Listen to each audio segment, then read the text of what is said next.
So what exactly is a microclimate? Well, I'm going to give a couple of examples here today, guys.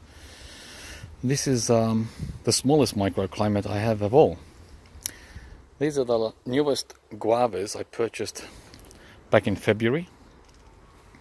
And I have them sitting inside a large pot.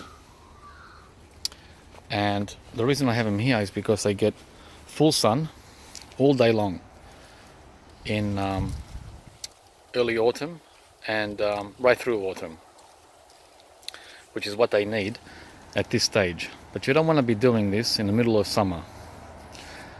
A big no-no.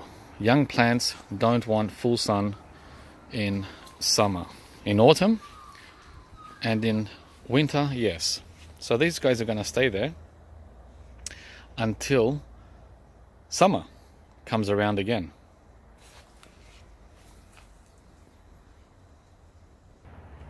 Here I have another microclimate, and this is the biggest one.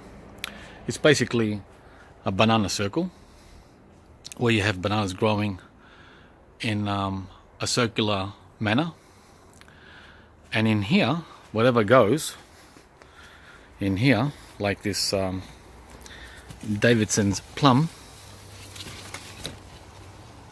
which is in its second year, will do well. It's got a bit of rust. I haven't looked into the rust issue. Not sure if that's too much water. But in here, this is good protection for the hot sun in summer and also for frost in winter. So all the little tender, cold tender, frost sensitive subtropicals come in here, like this Tamarillo. And along here I have another microclimate, and this one works in a way of manipulating the side of the house, especially in winter. So I've got very sensitive plants here, like this wax jambu,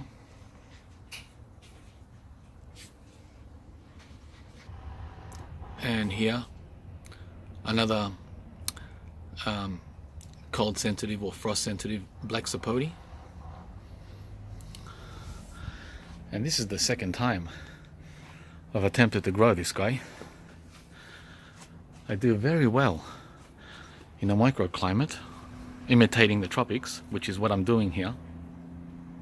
What happens is, in winter, the sun bounces off this hot wall and keeps the plants and trees warm at night because the temperature comes down slowly. So this is take two on the black sapote, and the reason why the first attempt failed is because, here it is, by the way, this is the first attempt. 5 years ago I tried to grow one of these, and after 3 years in a pot like this, I decided to put it in the ground. And guess what? After 12 months in the ground, it got root rot. Yeah. So these guys are not like cherry trees and apple trees. They don't like wet feet in Melbourne's winter. They like it well drained. So he came back to life though. I rescued him and put him back in a pot, and he came back with all these new shoots, just like the new one. So now that I've learnt about drainage, we're going to have a better attempt at putting this one in the ground. He's ready to go, by the way, at the end of this year. I don't know where I'm going to put him, but he's ready. So as you can see, the microclimate, and here's a mango. This is also another semi-failure that came back when I put him back in the pot. I had him in the ground too, and he also almost died from root rot. They don't like wet feet, these guys.